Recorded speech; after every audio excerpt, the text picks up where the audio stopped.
At the first intervention, we have 15 strategies focused in different social and geographical areas, but through analyzing direct and indirect benefits, its impact, cost and stakeholders involved, we finally added a new period of time and choose 2 strategies for each period of time.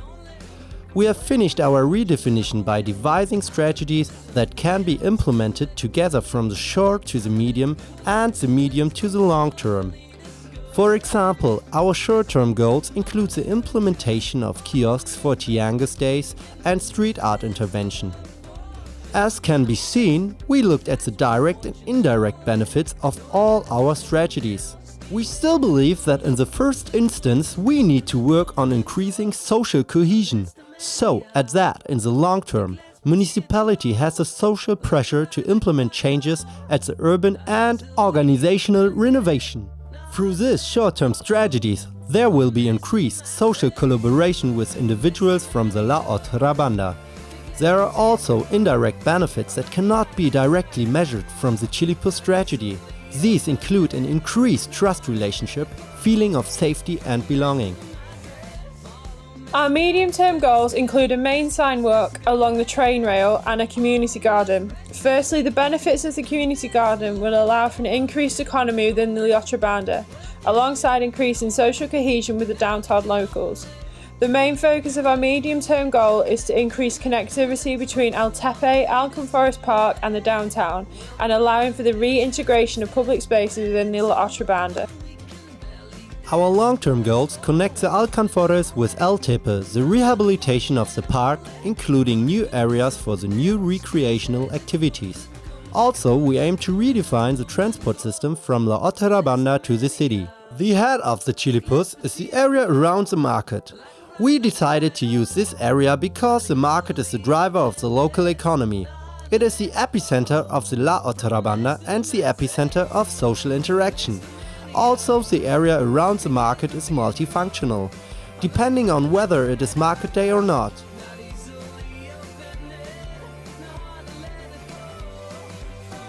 The second part of our review is to focus on the head of the Chillipus and the living system of the Otra Banda. On a Sunday and Thursday, the entirety of the market transforms with the addition of tianguis, whereas on non-market days the public car park is free to use for everyone. Here are a few pictures of the differences between market and non-market days. On market days the streets are heaving with people and traffic, and on the other hand, on non-market days the amount of traffic decreases significantly. The next map shows the different topologies of road around the market. As shown, the roads are different widths and therefore their space availability differs. Through observation and analysis, we decided to categorise the sellers in 6 topologies, based on the space they needed to sell their products. After looking at this map, we decided to go into the Otra Banda with a questionnaire asking the locals what they liked and disliked about the market and what they would like to change. The locals liked the atmosphere of the market and the regularity of the customers, whilst the market sellers liked the good profit levels they accumulated compared to other markets. We found that they would like to change the infrastructure of the market, increase the safety levels and have a ceiling to cover stands in bad weather. The locals preferred the A, B and C topologies of kiosks as they had good dimensions, they are quicker to install and pack away and are a more efficient way of selling. D, E and F, the locals also liked the mobility of the kiosks, but they thought they were too small for some of their needs. So, why do we want to change something that is already working? We think that a new kiosk typology and pedestrianizing the market will increase the efficiency of the marketplace and will create structures that are efficient for the shareholders and stakeholders. The reason why we focus so much on the market is because it is the epicenter of social interaction in the area, and locals view the market as their place of safety and comfort. Therefore, improving this area would increase the trust of the local population and the changes necessary for supporting the cultural aspects of the market. We also plan to engage external stakeholders by engaging with local artists, local NGOs and companies around the La Otra Banda, which provide free waste materials like wood that we would need to build the kiosk. The activation of the locals is so important in this strategy. We will engage these individuals through feelings of equality, incentivised systems and gamification. After defining 6 existing typologies of users, our project development is proposing 2 answers, with first a small and mutable kiosk and then a big and scalable one. This first type of kiosk is trying to fitting the way of selling to the traffic flows within the Otrabanda. Indeed, from the UNESCO site to Calle Inverno, the sellers would sell on their bicycle. Then they place their cycle at the garage point and continue their business with pushing their kiosk until their final destination. During the Tianguis days, we all know that this place is overcrowded. The deeper you go into the market, the more crowded it becomes, so the kiosk owner can adapt to this situation to selling from the bicycle kiosk to the human-pushed kiosk to the point of walking with the main content of the kiosk and create with the physical rest a recycling point. That idea is trying to encourage and propose adaptability to the El Tipitate living system. Then the second strategy is focused on recycled materials and especially pellet, a material that companies which we already contact would offer for free in exchange of sponsoring. This wood object, transformable, scalable and easy to remodel, would allow us to create a structure that people can appropriate and complete according to their needs and cultural behavior. On the left side you can see our schematic stakeholders collaboration that we are still working on, trying to bind recycling, involvement and trusting collaboration to increase pride, feeling and safety. As a modular system, the arrangement varies and proposes different uses of the kiosk when there is no Tianguis in El Tepe or not. For example, it can be used as a sitting furniture or shadow entities to have a rest, but the common goal is to structure the street, give back identity and re-establish the feeling of safety. These following collage are just showing you our state-of-art designing process to propose mixed uses according to different arrangements. From the stripe arrangement to the developed or compact ones that are proposing to gather new urban practices, performances, events or temporary playgrounds. At least we are aiming to produce urban composition with kiosk modularity adaptations based on low-cost intervention and scalable impacts.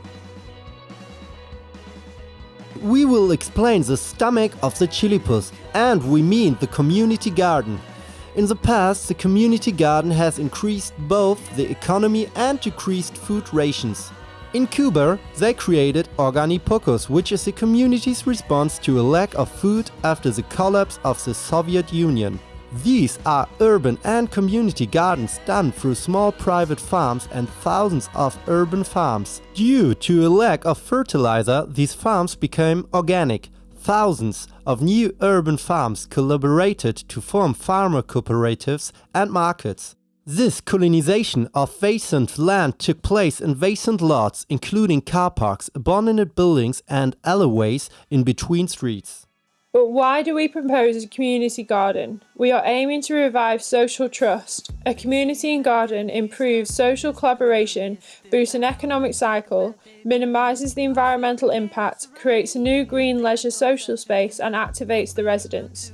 We are involving immigrants, locals, sellers and non-governmental organisations. We are activating the parking lot in front of the El Tepe market, creating a continuous traffic of people that goes from Inverno Street to Celestino Street. How does the system work? An immigrant can receive help with community work. Immigrants can help in the development and maintenance of the garden. They can eat plenty from a wide variety of vegetables and fruits. The remaining food from the crop can be sold in the market for extra incomes. Local sellers can work with this program. They can bring their organic waste for fertilizing the soil of the garden and they can be rewarded for their input. Locals can be interested in growing themselves their food and they can have some area for themselves. A NGO specialized in urban farming can be the responsible for the management of the community garden.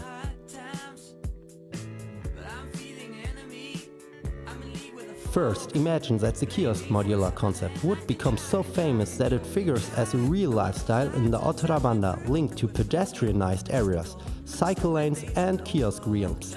This new way of moving through the Otrabanda highlights mixed uses and urban public complexity, which would be an amazing attractor for the tourism community too.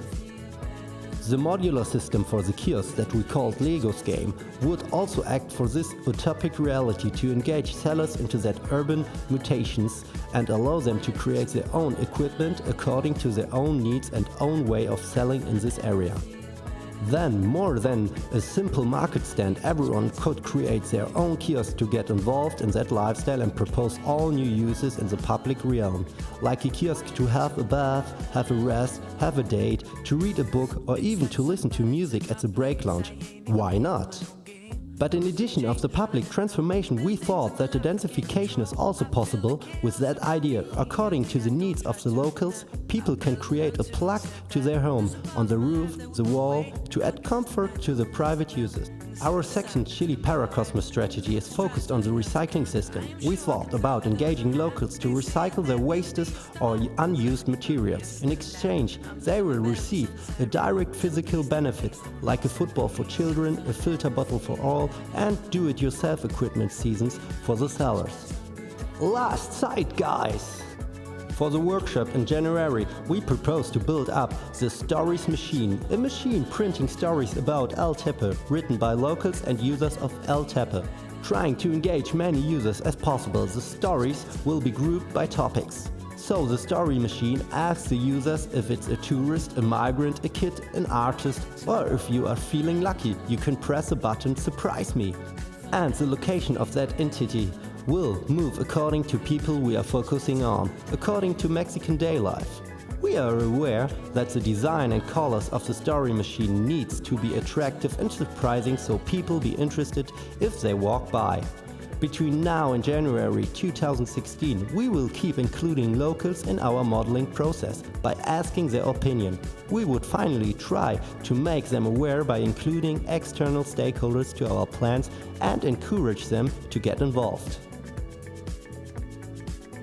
So that was Team Chipotle and the Chillipus idea, so thank you for listening.